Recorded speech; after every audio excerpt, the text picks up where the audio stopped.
Kami di sini ingin menjelaskan materi kami yang berjudul tentang kota dan wilayah belakangnya. Baiklah, saya akan menjelaskan bagaimana terbentuknya kota-kota di Indonesia. Pembentukan kota-kota berawal dari komunitas-komunitas desa yang mandiri. Semua kebutuhan masyarakat desa terpenuhi melalui usaha produksi pertanian yang dilakukan di kawasan desa itu sendiri. Kota adalah suatu tempat permanen dari suatu kehidupan dan merupakan hasil dari revolusi daerah pertanian. Selanjutnya, apa yang didefinisikan sebagai kota? Kota didefinisikan sebagai suatu wilayah yang memiliki kepadatan penduduk yang tinggi dan infrastruktur yang berkembang, seperti bangunan, jalan, dan fasilitas umum. Kota biasanya menjadi pusat kegiatan ekonomi, sosial, dan budaya, serta menawarkan berbagai layanan kepada penduduknya.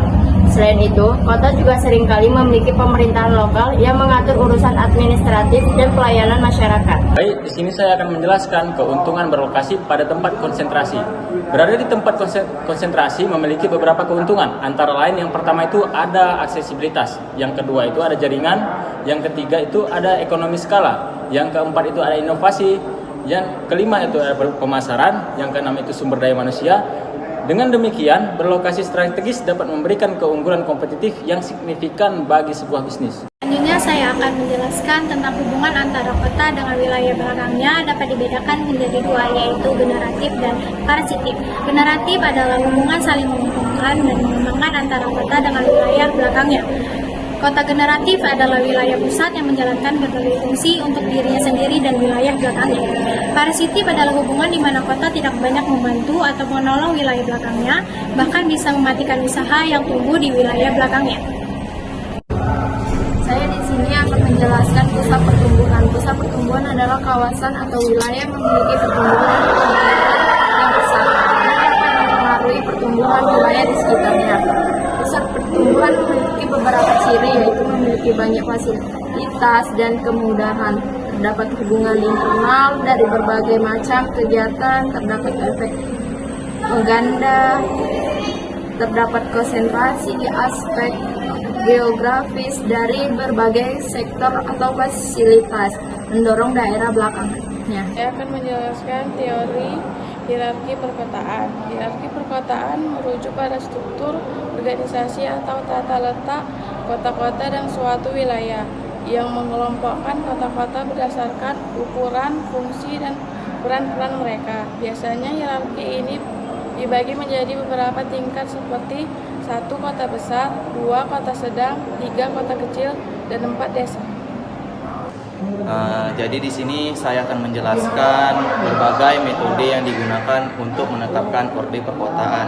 Nah, jadi kawan-kawan udah tahu belum apa saja metode-metode yang digunakan untuk menetapkan orde perkotaan? Nah, kalau belum tahu biar saya jelaskan. Nah, itu yang pertama ada metode Triesteller.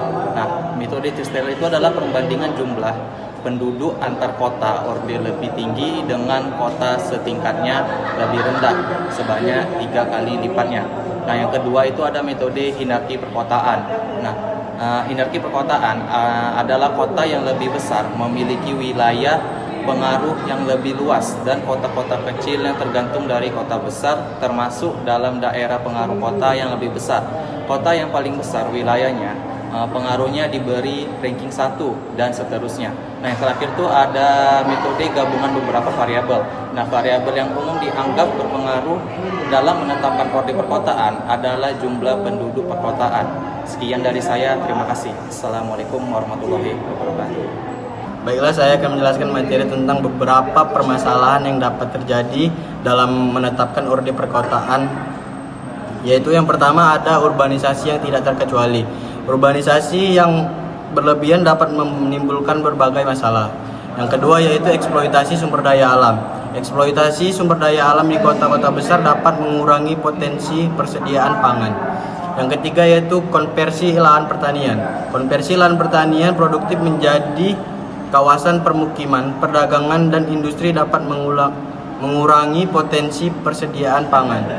Yang keempat yaitu tidak optimalnya fungsi ekonomi perkotaan, yaitu konservasi urbanisasi yang berlebihan dapat mengalihkan tujuan urbanisasi dari kota-kota besar ke metropolitan.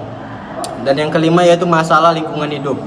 Kawasan perkotaan memiliki masalah lingkungan hidup yang besar, seperti banjir, minimnya lahan resapan air, dan polusi udara. Baiklah, selanjutnya saya akan menjelaskan apa saja manfaat penerapan ranking di perkotaan. Manfaat ORDI atau ranking perkotaan. Yang pertama yaitu ranking perkotaan adalah sekaligus penyusun struktur ruang di wilayah tersebut. Yang kedua, barang perkotaan dapat digunakan sebagai bahan untuk penyusunan program, yaitu menentukan jenis dan besarnya fasilitas yang perlu dibangun di kota tersebut sesuai dengan wilayah belakang dari pusat.